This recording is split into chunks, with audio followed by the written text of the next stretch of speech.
Hoy vamos a hablar de la respuesta cristiana al globalismo. Pero si yo les digo a ustedes qué es globalismo, ¿qué es globalismo? No, el que hace la pregunta soy yo.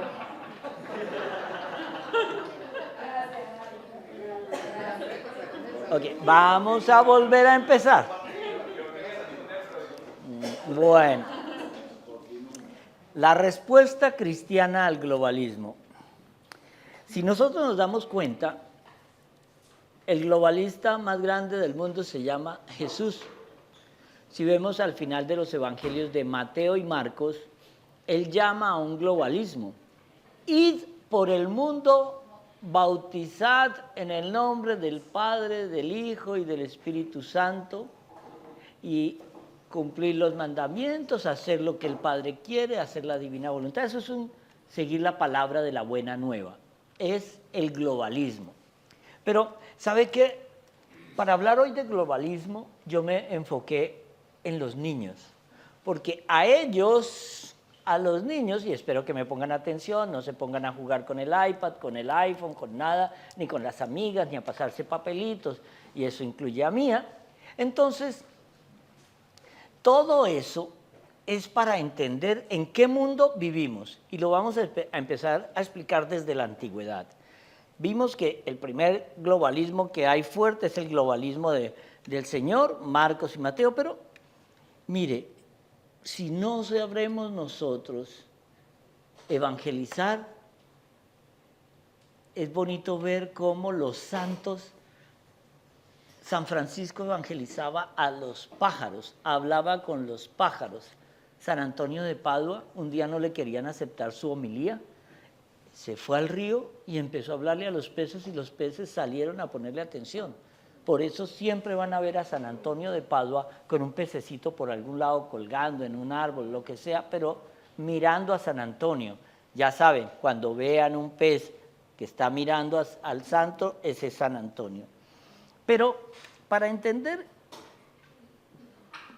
vamos a, primero que todo, a ver 3 ejemplos de globalismo. Ahí el Fray Nelson hizo una conferencia en España, pero la cosa más hermosa del mundo, sobre globalismo. Yo apenas soy, es como, me hablaron en finlandés y cogí 2 palabras. Eso es lo que vamos a hablar hoy. Pero esos 3 ejemplos, ¿cuál es el primer ejemplo de globalismo que nosotros podemos traer? Una frasecita muy famosa que se llama la Pax Romana. ¿En qué consistía la Pax Romana? Muy fácil. Yo tengo el poder, tú haces lo que yo quiero y aquí no hay problema. Tú no haces lo que yo quiero y ya estás en líos. Esa era la Pax Romana. Una Pax que se imponía a la fuerza, porque entendamos que en la época de Jesucristo el Imperio Romano dominaba sobre Israel. Entonces, esa Pax Romana lleva varios contextos. Primero que todo, se imponía con 2 principios básicos: fuerza y tolerancia. ¿Han oído aquello de pan y circo? Viene también de la Pax Romana. Entonces, la fuerza era que tú haces lo que yo quiero o te doblego, con un gran ejército que ellos tenían. ¿Y la tolerancia cuál era? Ok, tú puedes practicar la religión que quieras, pero al imperio le pagas impuestos, que ese es el evangelio de hoy a propósito. Fuerza y tolerancia. Dice, Roma construyó una red de caminos que le permitían en 24 horas llevar una noticia desde Jerusalén hasta Roma. O sea, era el internet del momento. Y por eso San Pablo utiliza esa red, esa Pax Romana, para expandir el cristianismo en todo el mundo romano. Es lo que hacemos nosotros. La gente critica mucho el internet por las barbaridades y las bestialidades, pero cuando yo veo que, por ejemplo, hacen redes como las que tienen Yoli, Airán, Paola, Verónica y Valentina, entonces son redes que nos permiten utilizar algo que está siendo utilizado para el mal, para evangelizar. Ahí todo empieza a cambiar. Entonces, dice, San Pablo sabía moverse por los grandes caminos del imperio. Él sabía por dónde podía él esquivar todo para llegar a Roma con el mensaje cuando le estaban persiguiendo, cómo salir de esa ciudad, cómo irse a otras ciudades. Pero aquí viene algo bien importante del Imperio Romano, las 10 grandes persecuciones del mundo cristiano. La primera y más conocida es la persecución de Nerón. Recordemos que Nerón, para unificar el pensamiento de los romanos, quema Roma y le echa la culpa a los cristianos. Entonces, ¿quiénes son los culpables? Los cristianos. Entonces, él estaba manejando eso de una manera muy diferente. ¿Por qué? Porque el Imperio Romano quería imponer una globalización. ¿Cuál era esa globalización? La divinización del emperador. O sea, no sé si ustedes han leído el libro que se llama La vida de los 12 Césares, de Suetonio, un historiador de la época, y narra la barbaridad que era el nuevo era peor que el anterior. O sea, hasta Calígula, que llegó con su famosa historia del caballo y prostituyó a todas las esposas de los congresistas en Roma, pero en esas persecuciones, lo único que le pedían a los cristianos era una cosita tonta. Usted coge una pepita de incienso y va y la pone ante el altar del emperador. Eso es todo lo que le vamos a pedir. ¿Quién no va a hacer eso? Muchos cristianos dijeron, no, a mí que no me maten, deme la pepita, yo voy y la pongo. Yo por dentro creo en Cristo. ¿Por qué tantas miles de personas se hicieron matar por no llevar esa pepita de incienso ante el altar del emperador? Porque estaban absolutamente convencidos de que si yo empiezo por ahí, termino paganizado totalmente. Entonces, esos pequeños detalles era lo que hacía que esa divinización del emperador iba en contra del pensamiento cristiano. Y los cristianos eran unos rebeldes porque no llevaban la pepita de incienso para ponerla en el altar. Había que acabarlos. Entonces, hay que entender aquí una cosa. El demonio no quiere la sangre de los mártires. A él no le importa que usted muera por Jesús. Él lo que quiere es la imposición de la apostasía. Eso sí lo quiere. Que en el camino se les enreda alguno que otro mártir y haya que descuartizarlo y cortarlo en pedacitos, son imponderables del camino para el demonio.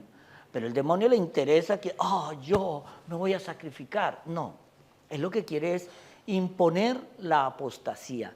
Y acuérdense de esto porque hacia el final vamos a entender nosotros qué significa imponer la apostasía. Y eso quiere decir, la apostasía del demonio es alejar el corazón del hombre del amor de Dios. Eso es todo. Si tuviéramos que nosotros que tener una definición de qué quiere el demonio en concreto, diríamos, es sencillamente alejar el corazón del hombre del amor de Dios. Ese es el gran resumen de esto. Entonces, aquí hacia el siglo III o IV viene una cosa que se va a llamar la crisis arriana. Arriana era un gran pensador, filósofo y teólogo cristiano. Ojo, dije cristiano. Pero al comienzo del cristianismo había un grupo que eran los que querían conservar la doctrina tal cual Jesús la quiso, pero Arriano tenía una doctrina en la cual decía que Jesús sí era un gran hombre, un gran filósofo, tenía un poder preternatural, ¿cierto? Pero no estaba al igual, no era de la misma naturaleza del Padre. Por lo tanto, Jesús se podría respetar, pero nunca tendría la gloria del Padre. Ahí, ¿qué hacía él con esa teoría? Se echaba a todos los judíos al bolsillo. Y ya entraban cristianos judaizantes dentro de ese movimiento. Pero por el lado de los paganos les decía, mire, Jesús es un gran hombre, un gran pensador, un gran líder. Tiene algo de divinidad, como el emperador. Entonces se echaba en el bolsillo a todos los paganos. Esa filosofía arriana del siglo IV es lo que estamos aplicando hoy. Sínodo alemán, yo quiero quedar bien con todo el mundo. Entonces llamo a los que quieren casarse con el perro, a los que quieren casarse con un poste, a los que quieren casarse con seres y lo llamo del mismo sexo y lo llamo familia. Pero aquí bien empieza algo. Hubo un hombre en Milano que tuvo que pelear, lo nombra el Papa obispo de Milán, y varias veces lo sacaron de su propia catedral, y él puso en juego su vida porque el obispo que querían los arrianos no era él, y ponían otro, y lo sacaban, y lo echaban, y él volvía, y lo intentaban matar, y escapaba, y él volvía. Y hubo un hombre que se impactó de la fe de ese obispo, y esa fe le impactó tanto que cambió su vida. Ese hombre era San Agustín. Pero en este intríngulis, a comienzos del siglo IV, va a haber un emperador. Recordémonos que el Imperio Romano se movía todo desde Roma, ¿cierto? Pero este emperador se va a llamar Constantino. En la tradición ortodoxa, Constantino es tenido como un santo. En la religión católica, no. ¿Por qué? Porque él era un líder político pragmático, ¿cierto? Él era práctico. Él se puso a pensar, tengo tantos problemas en el imperio que el problema que más subyace por debajo de la mesa es el problema de las religiones.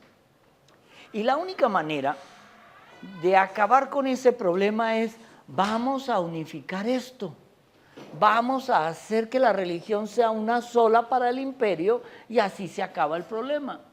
Entonces, no vamos a perseguir más a los cristianos porque él se dio cuenta que entre más los perseguía, más crecía el cristianismo, más se hacía global el cristianismo. Es como en los colegios o ustedes que tienen teenagers, prohíbale a un teenager algo y verá qué es lo que más hace. No salgas con ese chico que es un drogadicto. Ah, mamita, usted ya perdió el problema ahí. Entonces, eso se va a meter en una confusión tan tenaz que Constantino se da cuenta que tiene que ser pragmático. Y él utilizó la religión católica no porque él estuviera convencido, sino porque tenía una mamá que era como decir tener de mamá a Verónica del Valle. Así. Usted tiene que ir a misa por la mañana, tiene que rezar el rosario, tiene que hacer las 9 novenas, ¿sí? Por poner cualquier nombre, ¿cierto? Entonces era una obsesión, y esa señora se va a llamar Santa Elena. Y esa mujer era tan obsesionada que le pidió a su hijo ser financiada para ir a Jerusalén y rescatar todas las cosas de Jesús. Entonces él, sabiendo lo que es una mujer obsesionada, le dijo, mamá, está bien, coja todo eso, lléveselo. Sí, hay gente que ha reencarnado. Bueno, esa parte era una broma. Pero bueno, entonces como Arrio condenaba la naturaleza divina de Cristo, era una corriente cristiana muy, muy, muy unificada para todo el mundo. Entonces, al negar la naturaleza de Cristo, aparecen los defensores de la doctrina. ¿Se acuerda que en días pasados hablábamos de Atanasio y hablábamos de Alejandro de Alejandría? De cómo estos hombres se empezaron a defender con la Biblia, con la palabra, con todo. ¿Sí? Entonces, cuando nosotros entendemos que ellos empiezan a hacer y se dan cuenta que hay que convocar algo para unificar la fe. Entonces es cuando se convoca, Constantino convoca el concilio de Nicea. Si no estoy mal, es el año 315. Puede que estar equivocados, pero ustedes tampoco sabrán. Entonces, la negación de la naturaleza de Cristo puso y enfrentó al arrianismo con el cristianismo que seguía el dogma de Jesucristo. Y agraciadamente los argumentos de estos santos fueron de una naturaleza mucho más fuerte y grande y ganaron. Pero eso no impidió que el arrianismo se convirtiera en el movimiento cristiano más grande de la época. De ahí esa frase tan famosa de San Ambrosio, cuando la mayoría de los obispos eran arrianos. El que bautizó a Constantino era un obispo arriano. Pero, ¿se acuerdan esa frase que dice, que la rescató hace poquito Benedicto XVI, que decía: ellos tendrán las catedrales, pero nosotros tenemos la fe? Y ahí vamos a empezar a entender qué es lo que van a enfrentar este grupito de niños de allá atrás. La confusión mental, porque los van a confundir. De hecho, ya hay muchos confundidos, miren a mí. Entonces, Nicea ordena que sean quemadas todas las obras de Arrio, pero eso no quita que sea atractivo. Mire, lo que están enarbolando hoy en Alemania es la filosofía arriana, tal cual él la propuso. La iglesia se tiene que acomodar al mundo y no el mundo tiene que recibir la doctrina de la fe. Y aquí entendemos otra frasecita que dice San Ambrosio. Decía algo también muy interesante: aunque ustedes tengan el poder, no tienen la autoridad. ¿Recuerdan el evangelio de ayer? ¿Con qué autoridad tú dices lo que dices y haces lo que haces? ¿Se acuerdan? Sí, claro, aquí como todos van a misa diaria. Ahora, ¿cuáles son los primeros ejemplos de globalismo en la Biblia? No griten todos. La Torre de Babel.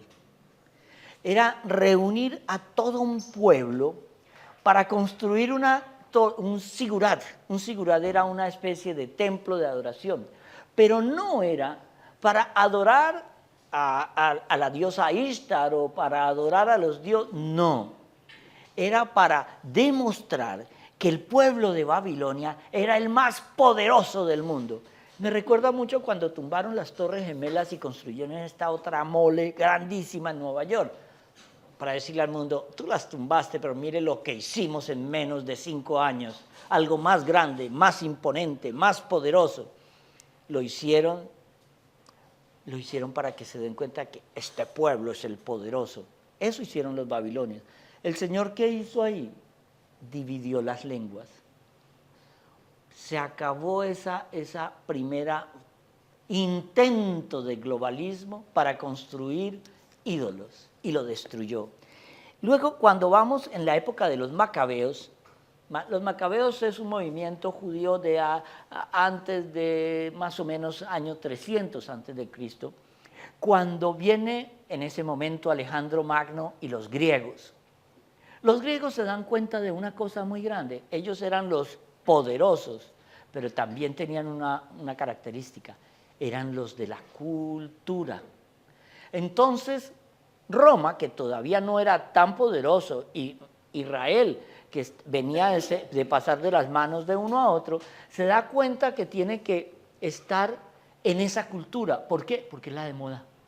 Era lo trendy, era lo que dictaba. Entonces, ¿cómo se conocía la cultura de los egipcios? Uno, por el panteón, pan todos, teos dioses. Era la reunión de todos los dioses. Entonces, todo es válido.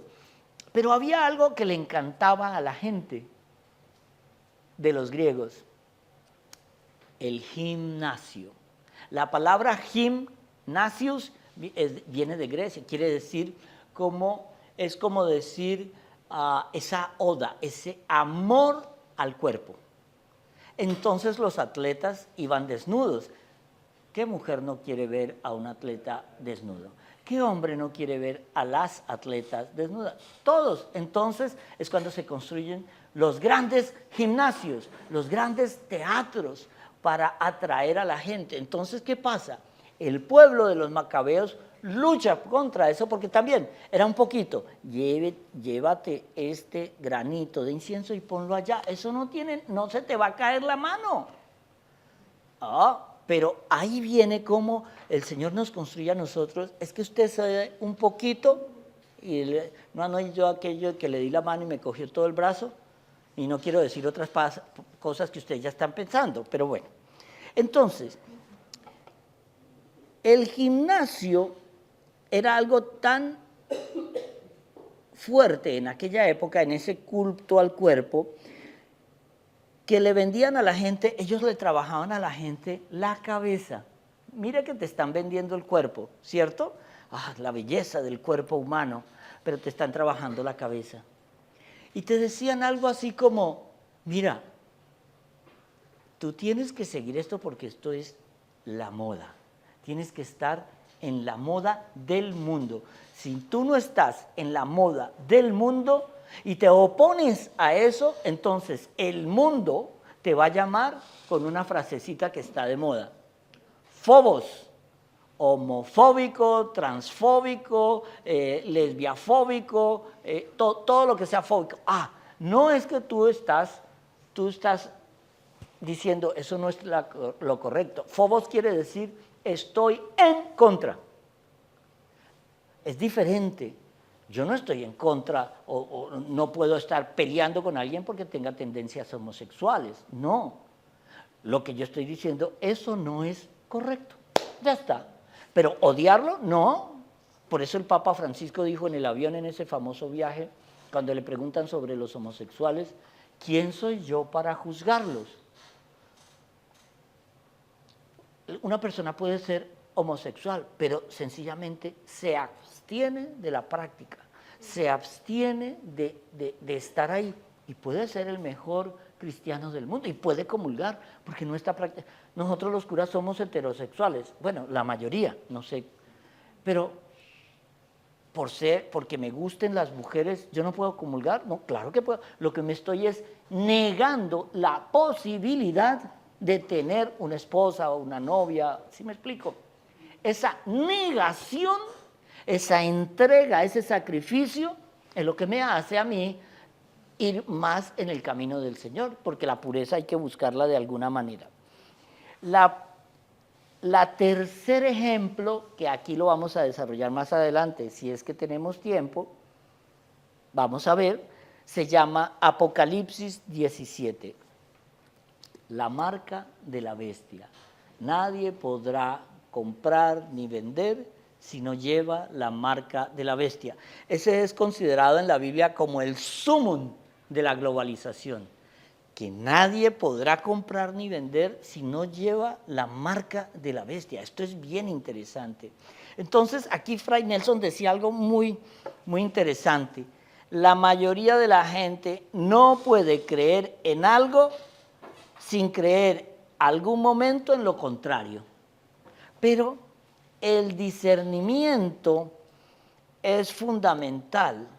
Hoy por hoy, nuestras universidades, nuestros institutos de cultura están acabando con el discernimiento. ¿Por qué? Usted ve que cuando, por ejemplo, gente que defiende el matrimonio entre un hombre y una mujer en una universidad, como en estas universidades en San Francisco, Harvard, tú vas a ver que entran los grupos de feministas y a base de gritos impiden que el conferencista hable. Entonces, ¿qué hacían en aquella época para obstruir el pensamiento? ¿Qué era lo que hicieron los que mataron a San Esteban? Cuando San Esteban hablaba con tanta Espíritu Santo, ellos no tenían argumentos para rebatirlo. Entonces, ¿sabe cómo hicieron? ¿Cómo consiguieron la muerte de San Esteban? Vamos a apagar el celular, gracias. Ellos consiguen la muerte de San Esteban de una manera increíble. Ustedes saben cuando los niños en los colegios no quieren oír algo, no te quiero oír, no te quiero oír, no te quiero oír, y empiezan a gritar. Hicieron eso. No lo queremos oír. No. ¿Por qué? Porque la verdad de San Esteban era tan fuerte, unos argumentos tan sobrenaturales que no podían rebatir eso. Entonces ellos gritaban, apedréenlo, mátenlo, mátenlo, apedréenlo, no lo quiero oír. Eso es lo que está pasando hoy. Los grupos de feministas, si alguien va a hablar, se meten en las conferencias, pintan las iglesias católicas, sabotean los discursos de los pro vida y lo más grave, esa negación de la discusión o del discernimiento ha llegado a la iglesia. ¿Cómo? Hay un cierto movimiento de la iglesia dentro que muchas veces te impide, no hables del demonio, porque eso la gente la pone nerviosa. No hable del infierno, habla de cosas positivas, en la Eucaristía habla de cosas positivas, no hables del demonio, no hables de la muerte, no hables del purgatorio, no hables del infierno. O sea, quiere decir que si yo no hablo, no existe. Y aquí viene lo más interesante. Vamos a hablar en ese caso que era lo que llamaba el Papa Francisco, estamos viviendo un catolicismo de élite. ¿Qué quiere decir eso? Catolicismo de élite. Y es cuando aparece ese nombre que es lo que estamos viendo hoy, el globalismo actual, o lo que también llamamos un globalismo secularizante. ¿Cuáles son las características del globalismo secularizante? Primero, la clonación de agendas. La clonación de agendas. ¿Qué quiere decir esto? En Colombia, en nuestro país, ha llegado la desgracia. Un presidente de extrema izquierda. En los primeros días, este presidente lo primero que hizo es, tenemos que tener un ministerio de género, así como España.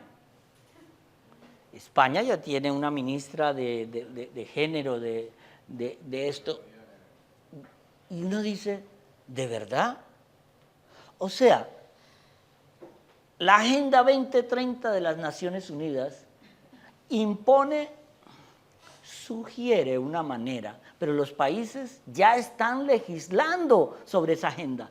Entonces no es una sugerencia, hay todo un mecanismo que se mueve detrás para legalizar algo que ya viene en el camino caminando con pies de gigante. Ya viene en el camino. Entonces vemos que nuestras grandes compañías de internet que muchas veces si usted habla en contra del aborto, ¡pum!, le cortan su suscripción durante un mes, la sancionan, le mandan cartas. Si usted habla en contra de esa ideología, de una vez le están suspendiendo la cuenta, te advierten, te dicen. ¿Cómo se llama eso si no es la negación de la discusión sobre un problema determinado? Entonces nos estamos negando todo. Esa clonación de agendas se está regando por todo el mundo. Ya creamos un ministerio para proteger el movimiento LGTB. Entonces, estamos regándonos por todo el mundo y primero legalizamos para que cuando llegue ya encuentren el colchón perfecto donde va a reposar ese tipo de globalismo. La segunda es imposición de derechos. Los derechos de la mujer, los derechos reproductivos, los derechos de los trans, los derechos del homosexual, los derechos de las lesbianas. Y entonces ya no es que nosotros, digamos, vamos a discutir sobre, no, hay un derecho, esa minoría tiene un derecho e inmediatamente legislan para que la mayoría lo tenga que aceptar. ¿Sí ves? Sutilmente.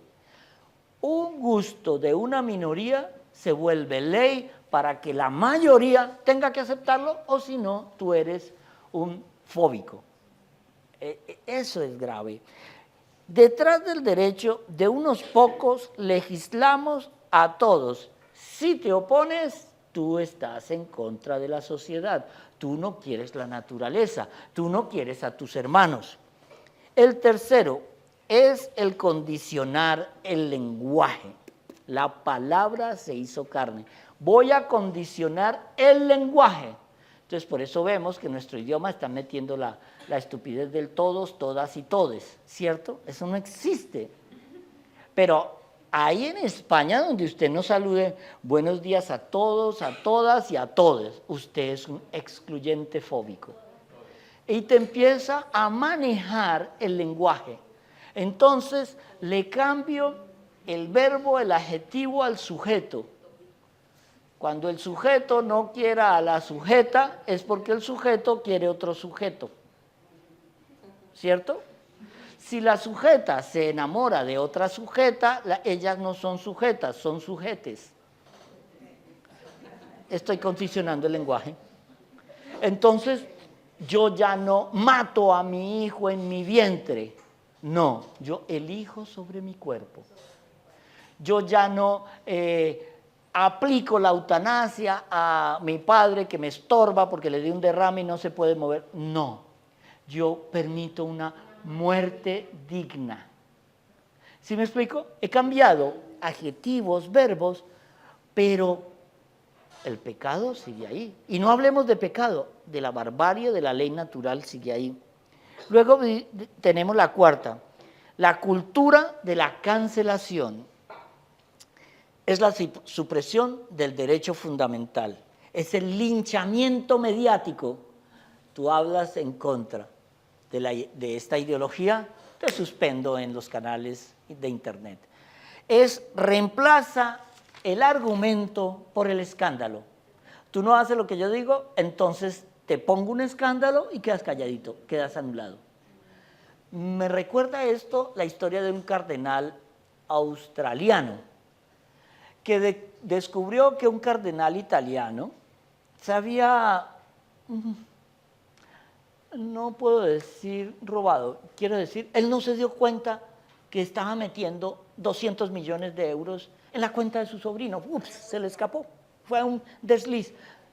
Pero cuando el cardenal australiano lo fue a enjuiciar, el cardenal italiano contrató a un grupo de chicos en Australia para que dijeran que este cardenal había abusado de ellos. Este cardenal se fue casi un año a la cárcel. Al final, obviamente, los chicos confiesan que era que el otro cardenal les había pasado. Mire, eso es dentro de la iglesia. No quiero pensar lo que pasa por fuera. Ahora le está siendo enjuiciado. Automáticamente el cardenal italiano se le quitó todo, se le sacó todo. Obviamente, con 200 millones de euros yo creo que ya puede vivir. Pero él fue sacado de la iglesia. ¿Cómo callaron la verdad? Con el escándalo. Y eso va a pulular. Va a pulular ahora. Lo vemos en nuestra iglesia. Lo vi en un sacerdote en Nueva York, el rector de un colegio, donde a unos chicos los pillan fumando marihuana en el patio, el rector dice que los va a sancionar y los muchachos, como era un colegio pijito, pijo es cifrino o gente con dinero.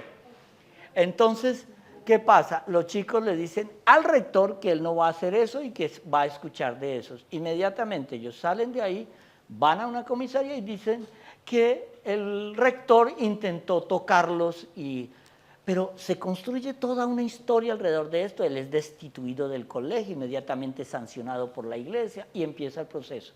Contrata el abogado, un abogado que le costó miles de dólares. Este era un rector, pero a rajatabla, un gran sacerdote.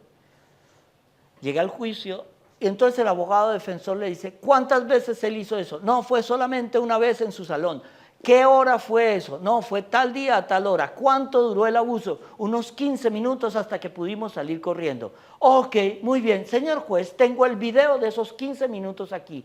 El padre jamás se levantó de su silla y ellos se oyen en el audio amenazando al rector. Perdieron los niños. ¿Pero qué pasó? A él nunca lo volvieron a restituir como rector. A él no lo volvieron, a él lo mandaron a vivir en un monasterio aislado. ¿Por qué? ¿Quién le iba a creer? ¿Quién le iba a creer? Cuando el común denominador, la globalización, ha hecho que la gente crea que todos los curas son pederastas. ¿Sí me explico? Pero ese es el pensamiento de la masa, lo que ellos creen. Y aquí viene otra cosa. Vamos a hablar de lo que Benedicto nos llamó a nosotros el logos. ¿Saben lo que es el logos? El logos es la razón de ser en la vida. Tu razón de ser, tu razón de ser. ¿Cuál es tu razón de ser? Pero cuando yo hundo el logos, permito todo. Yo acabo con tu razón de ser y te impongo a ti mi razón de que tú seas. Eso parece un trabalenguas, pero es un pensamiento filosófico bien interesante.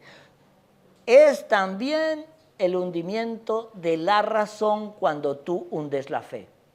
Cuando yo acabo con tu logos, estoy acabando con la fe y con la razón. Tú te vuelves en la marioneta perfecta para un sistema globalizado. ¡Qué fuerte! Eso es lo que nos están dando a nosotros hoy. Cuando vemos que esos supuestos artistas me están vendiendo, nena, oye nena, si tú no te acuestas conmigo, tú no eres cool, porque tengo ya 400 nenas que han pasado por mi cama. Y eso es lo que están comiendo ellos, los niños. Y luego tú pretendes que el niño sea puro. Entonces, dice, ¿cómo hemos llegado hasta aquí? ¿Alguna vez se lo han preguntado? Pero ¿en qué momento llegó esta barbarie? Nos la estamos comiendo y no nos damos cuenta. Dice, hay 5 raíces del globalismo actual. La visión suspicaz o abiertamente reprobatoria de cualquier nacionalismo. ¿Qué quiere decir esto? ¿Cuántos de aquí son de Venezuela? ¿Cuántos son colombianos? ¿Cuántos son brasileros? ¿Cuántos son argentinos? ¿Cuántos son centroamericanos? Uy. ¿Perú? ¿Cuántos son ciudadanos norteamericanos? ¿Sí ve? Ojo. Ya no sentimos el amor por un terruño, ya no sentimos una identificación por algo, somos ciudadanos del mundo. Pero esto también tiene algo más allá, lo van a entender pronto. Dice, amor por lo propio es lo que nos enseña también el respeto por lo ajeno. Eso es una santa antropología. El amor por lo propio, pero respeto por lo ajeno, es lo que llama Santo Tomás de Aquino una santa antropología. Pero si tú niegas lo tuyo, lo niegas para aceptar algo superior. Y nosotros estamos negando nuestro dogma para aceptar algo inferior. Ve y pone una pepita de incienso en el altar del emperador. Yo tengo un Dios que lo hizo todo y me voy a ir por un tarao que está loco. Pero la sociedad lo hace. Usted trae aquí por ejemplo, al cardenal Cantalamessa y lo anuncia en televisión que va a estar en una misa en la catedral. Van 200 fanáticos como ustedes. Pero usted dice que en la catedral va a estar Bad Bunny y no caben 30 cuadras a la redonda. La teoría de la porquería es buena, millones de moscas no pueden estar equivocadas. Entonces, si lo que come la mosca son heces fecales, debe ser buena porque las moscas no se equivocan. Entonces, eso es lo que estamos haciendo en esta globalización cultural. El globalismo requiere una religión universal. Ojo, que aquí es cuando la cosa empieza a complicarse. Voy a tratar de acabar antes de las 10. Entonces, el globalismo requiere una religión universal, es decir, reducción de la religión a que seamos unos buenos. Y es cuando aparece el concepto del que hablaba, creo que era Benedicto XVI, del buenismo. Es que yo soy bueno, yo no mato a nadie. Y el buenismo, eso es lo que pavimenta todas las autopistas que van al infierno. Yo soy bueno. ¿Para qué ir a misa si yo soy bueno? ¿Para qué me confieso con esos curas pervertidos si yo soy bueno? ¿Para qué yo tengo que hacer obras de caridad? Yo las hago, yo a veces saco $1 y lo tiro por la ventanilla porque hay un miserable allá que se está muriendo de hambre. Yo soy bueno, yo no lo pateo, yo no le escupo, le doy $1 para que siga comprando droga. Qué bueno que soy. Entonces, cuando te enajenas, cuando te autodestierras de tu religión, pierdes la capacidad de la convicción, pierdes la capacidad del debate profundo. ¿Por qué? Porque tú ya no defiendes nada, tú quieres pertenecer a la masa. Eso es lo que nos pasa cuando llegamos a una reunión de amigos ateos, o protestantes, o judíos, o lo que sea. Entonces tú dicen, no, pero es que esos curas, ese cristianismo, ese Jesús, era un hombre nomás, como otros, como Buda, como no sé qué. Y tú, para no quedar mal en el grupo, te quedas callado. Ves que hablan mal de tu iglesia y tú te quedas callado. Eso es, ¿por qué? Porque ya no tienes amor propio. Es más, tienes vergüenza propia y amor por lo ajeno. Vergüenza de mi catolicismo y aceptación del paganismo. Y ahí nos están ganando la batalla, porque le están vendiendo a los niños que lo cool es no ser católico, porque los católicos son unos fanáticos raros. Y luego tenemos la tercer raíz del globalismo, erosionar las instituciones intermedias entre el individuo y el Estado. Por ejemplo, si vemos la teología católica, la doctrina de la Iglesia se basa en la ley natural. Pero, claro, yo erosiono esa relación. ¿Cómo erosiono esa relación? Corrompo la familia. Ya la familia no es entre un hombre y una mujer, sino entre un hombre y un hombre, una mujer y una mujer, un hombre y 3 mujeres, y todos nos queremos, tus hijos, mis hijos, nuestros hijos, y viva todo esto. Pero cuando yo no he diferenciado eso, no he respetado eso, sino que lo invito a que lo hagan, es cuando yo acabo con la doctrina social de la Iglesia. Y volvemos al aborto, y volvemos a la ideología y volvemos a todo esto, y estamos erosionando la familia. La familia es la célula central de la sociedad. Si yo daño la familia, estoy siendo cáncer. ¿Por qué? Porque el cáncer es el que mata el cuerpo sin que se dé cuenta. Cuando cuando una persona tiene cáncer y le dicen, no, ya estás en etapa 4, ya no hay nada que hacer. Estamos socialmente en la etapa 4 de la globalización. O sea que la sociedad tiene cáncer, nos estamos muriendo y no nos estamos enterando. La familia, la comunidad parroquial, la universidad, los grupos de debate están desapareciendo. Porque ¿qué pasa si usted cuestiona el status quo? Usted cuestiona lo que es trendy, lo que está de moda, y usted ya no pertenece al grupo social. Usted es un excluido. Entonces eso es cuando uno escucha muchas veces, no, padre, yo antes tenía 30 amigos, salía a rumbear, iba con esto, tenía 40 novias, pero me metí a la iglesia y parece que me hubiera llegado la roya. Ya no tengo amigos, mi amigo es las 2 viejitas de la iglesia, el cura, y claro, dicen que tener de amigo un cura debe ser una desgracia, pues. Entonces, si ves, se te va cerrando todo porque ya no perteneces a la masa que te está invitando a ser masa. Y luego tenemos algo bien interesante aquí. Hay que tener a la gente divertida. ¿Y cómo lo estamos descubriendo nosotros hoy? ¿Se acuerdan? Volvemos a la Pax Romana. Pan y circo. Pan y circo. Tenga la gente embobada con pan y circo, pero nunca le cuestione a la persona nada porque le estamos impidiendo que piense, que se cuestione.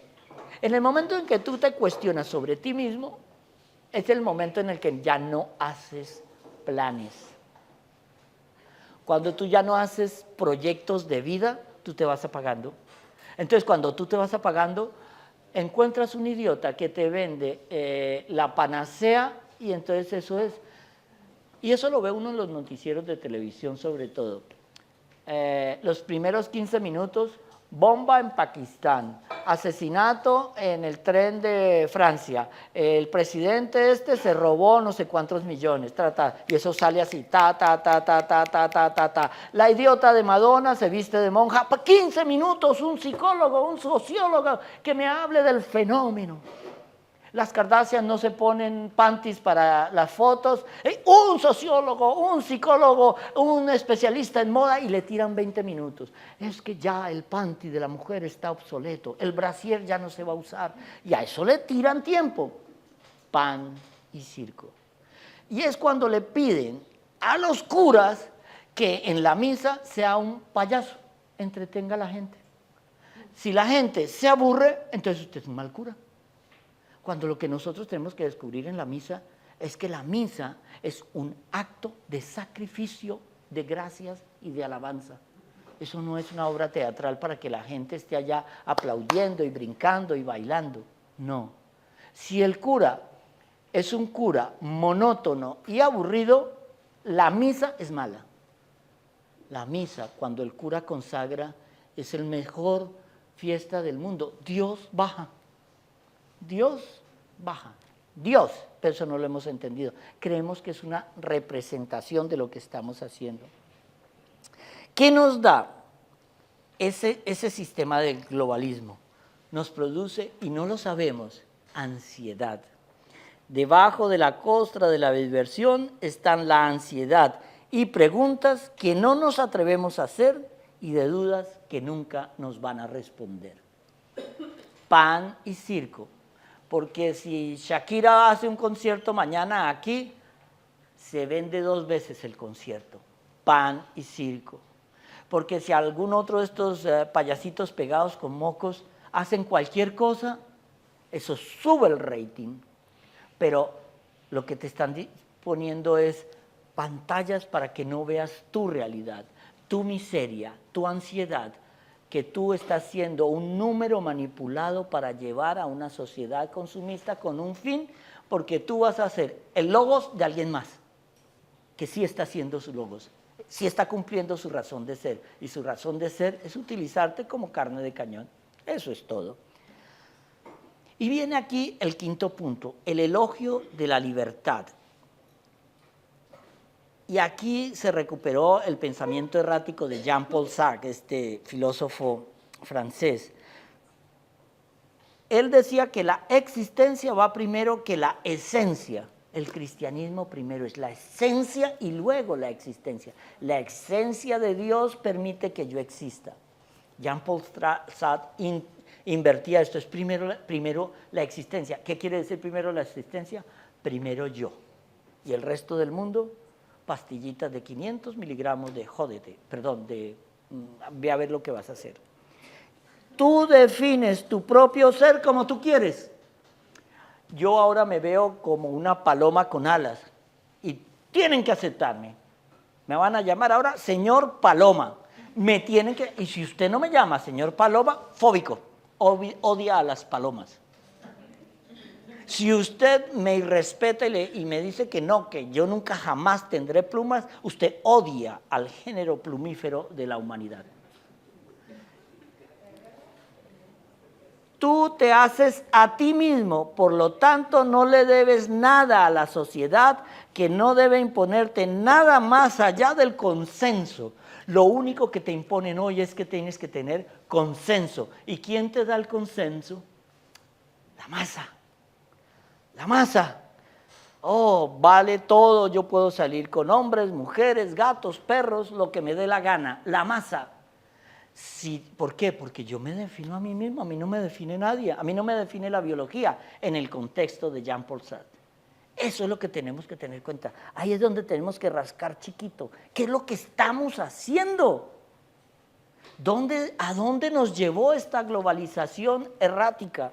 Y dice, al no deberle nada a nadie, es el elogio de la libertad como autonomía absoluta, la locura que se ha convertido en ley. Por eso vemos a un señor en Canadá que se casa con el poste de la luz, a una señora en Australia que se casa con la estación del tren, y vemos esas locuras que son ley. trans que compiten en el campo de los deportes femeninos. En la natación en Inglaterra tuvieron que suspender todo, todos se los ganaban los trans. Entonces yo era un fracaso en natación en el equipo de hombres, decía, no, yo soy mujer y me tienen que concebir así, y se ganaba todos los campeonatos. Claro, y ahora las mujeres en Inglaterra que apoyaban eso, están diciendo, espera, pare el tren ahí, que esto no es así. Nos están quitando todas las medallas en ciclismo, en halterofilia, en natación. No, tampoco. No, pero es que yo siento que soy mujer. ¿Qué está proponiendo el sínodo alemán? ¿Qué hace? ¿Cómo? ¿Qué está proponiendo el sínodo alemán? Que ordenar mujeres diaconisas. El nombre diaconisa no les recuerda a las servidoras de las vestales en Grecia, que construían templos donde ellas se prostituían para alimentar al dios. Pero ¿qué pasa? Si una de estas diaconisas el día de mañana dice, no, ¿sabe qué? Yo me siento hoy hombre, la tienen que ordenar sacerdote.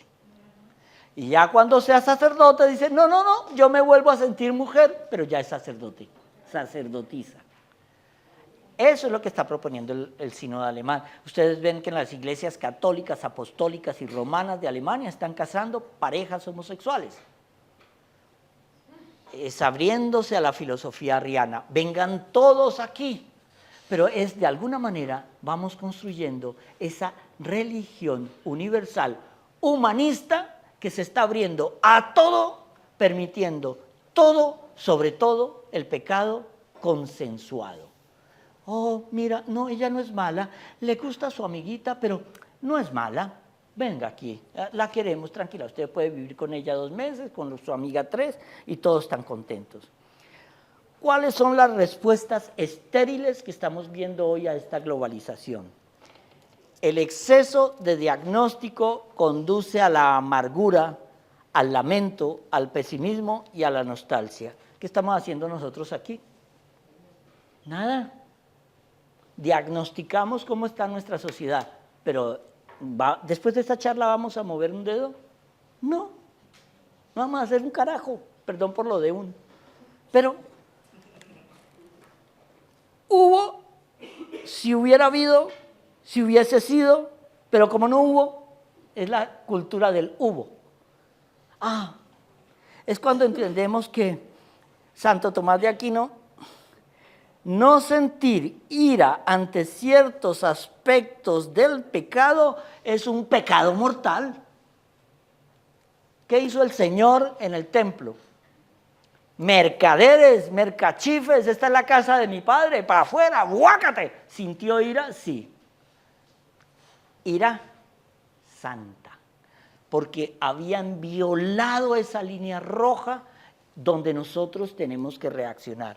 Pero el globalismo te dice, no reacciones, acéptalo, tranquilo, no pasa nada.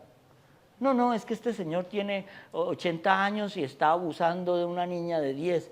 No, pero es que ahora ya estamos descubriendo en Europa que la pederastia no es nada malo. No. Ese fenómeno de la ideología y la idolatría idealizada es como rememorar.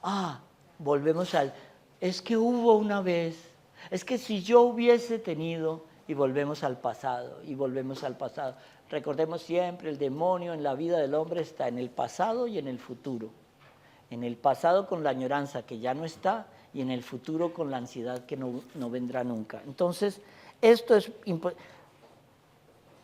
El otro respuesta estéril a esta invasión cultural es pretender que esto se va a normalizar algún día.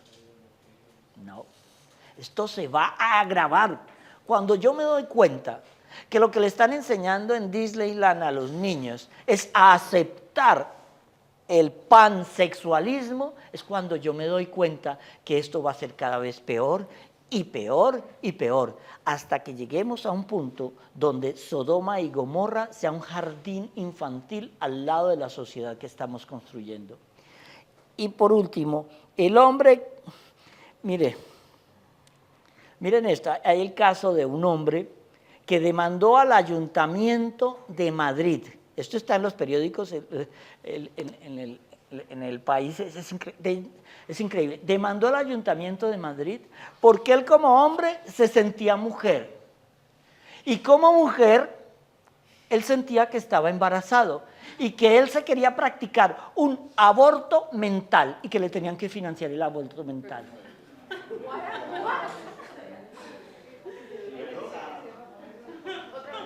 Mire, es que estoy muy fuerte. ¿Tú qué crees?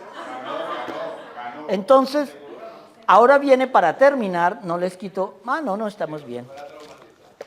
Propuestas y razones esperanzadoras para un cristiano. Primero, necesitamos información y lucidez. Yo no veo noticias porque todo eso es negativo. Yo no leo periódicos porque todo eso es para adular a los políticos. Yo no veo nada que tenga que ver con información porque es que esas guerras me dan como estrés. Mamita, usted está aplicando la filosofía del avestruz. Enterró la cabeza en la arena y el tigre se la comió. Una comprensión profunda de la vida cristiana para entender, como decía el Papa Juan Pablo II, y como vemos en Timoteo 4, estamos en una guerra. Y el mundo nos quiere vender que estamos felices, que aquí no pasa nada, que todos estamos contentos, pero si no reconocemos que estamos en una guerra universal entre el bien y el mal, y que el botín de esa guerra es tu alma, hasta ese día no entenderemos, y cuando vayamos a reaccionar, vamos a llegar tarde. En la carta primera de Pedro 4:6 dice, humillaos bajo la poderosa influencia del Señor. ¿Qué quiere decir esto? Mire, en este momento donde se ve tanta apostasía, hay una generación de santos engendrados que van a dar esa batalla final. Unos santos que no se han visto nunca en la historia de la cristiandad. Y puede que tengamos aquí sentados allí alguno que otro. Ayan, Mía. ¿Sí ves? Y no lo sabemos. No lo sabemos. Es tanto que podemos pensar que hasta fanáticos así un día pueden ser santos. Dios me libre, Verónica del Valle.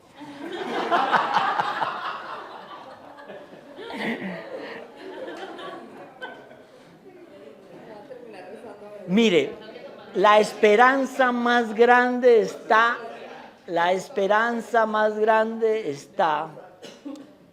en la primera carta de Juan, y es clara cuando dice, el que está en vosotros es más fuerte que el que está en el mundo. ¡Aleluya!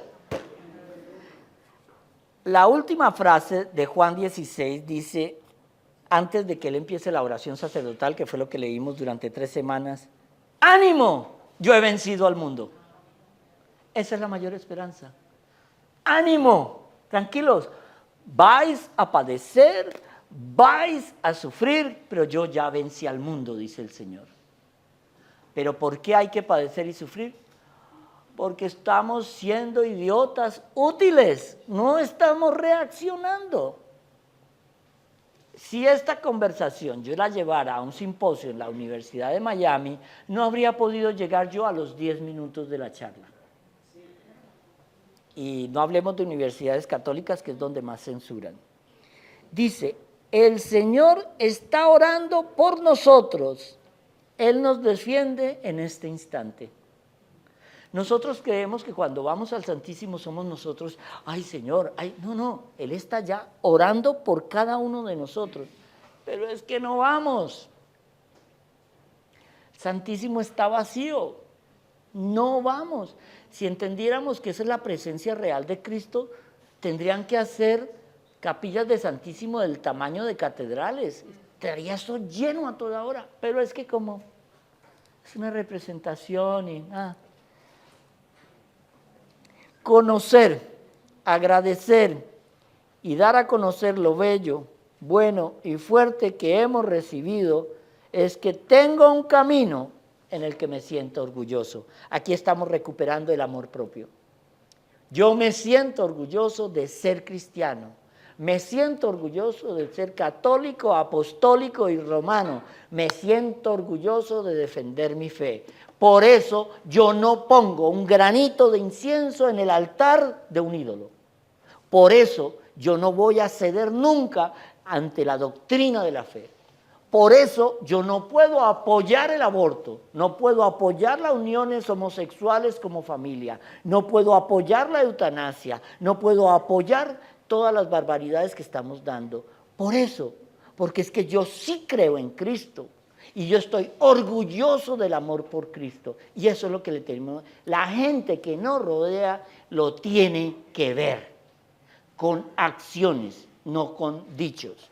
Y no apliquen la filosofía de errores, yacas y pecados para decirme que esa es la iglesia. Desacomplejarse y dar a conocer. Cuando vean que hablan mal de su iglesia, cuando vean que están hablando mal de un santo igual cura por ahí, cualquiera, defiendan. Ustedes son los únicos que pueden defender a Cristo. No lo van a hacer los del mundo, cuando lo que quieren es tapar. Y grandes conversiones han sucedido a través de lo bello y lo estético. Ay, es que esos católicos se pasan con curas, con imágenes, medallitas, y traen esculturitas y adoran. ¿Sabe qué? Lo bello, organizado, armonioso y coherente siempre vendrá de Dios. Lo caótico, desordenado, sucio, siempre vendrá del demonio. Entonces, la quinta propuesta para luchar con esto es renovar la catequesis familiar, comunitaria, en clave de realismo. No engañen a los niños más con fábulas por allá. No, nené, a creer en Cristo. Ay, no, yo no le muestro la película de la pasión que hizo Mel Gibson porque eso asusta al nené. Pero el nené está viendo cómo en las películas estas matan y sacan el cerebro por la boca a la gente. Pero si ven la pasión de Cristo, eso asusta al niño. No, al niño no hay que mostrarle eso. Ay, no, es que se están dando un beso, tape la boca, tape. Pero el niño está viendo pornografía de la más dura, pero delante del papá y la mamá. Angelitos.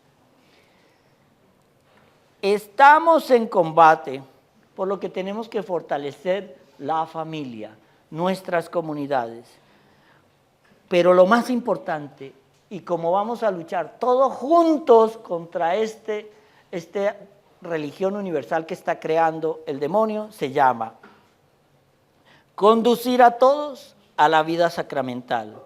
Aunque somos nosotros los que vamos a la adoración, es Dios quien nos sostiene con su amor. Sacramentos, adoración, misa, confesión. Solo así podremos luchar. Si estás en gracia y si estás con el Señor, ¿quién contra ti? Amén.